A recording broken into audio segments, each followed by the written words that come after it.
آقا این روزا همه دارن از هوش مصنوعی حرف میزنن. یکی میگه دیگه اصلا نیاز به برنامه‌نویسی نیست، یکی دیگه میگه چت جی پی تی بیا واسه من کد بنویس. خب وقتی این همه ابزار برای برنامه‌نویسی با هوش مصنوعی و ای آی وجود داره، من چرا باید کد نویسی یاد بگیرم؟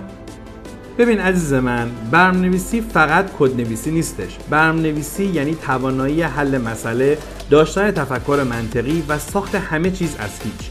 وقتی تو برنامه‌نویسی بلد باشی، دیگه صرفاً مصرف کننده هوش مصنوعی نیستی، بلکه از ابزارهای هوش مصنوعی برای بهبود عملکرد و توسعه پروژه‌های خودت استفاده می‌کنی.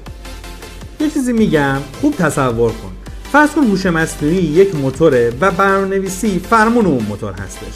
اگر یک موتور داشته باشیم که فرمون نداشته باشه، به نظرت کجا میره؟ طبیعتاً هر جایی که دلش خواست.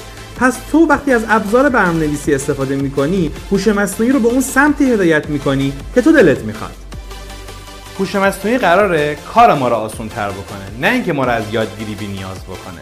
پس اگر می‌خوای آینده روشنی داشته باشی، برنامه‌نویسی رو یاد بگیر و از AI به عنوان یک یار کمکی استفاده کن، نه جایگزین. راستی تو بلدی از ابزارهای هوش مصنوعی به نفع حسن استفاده کنی؟ اگر نه، وقتشه یاد بگیری.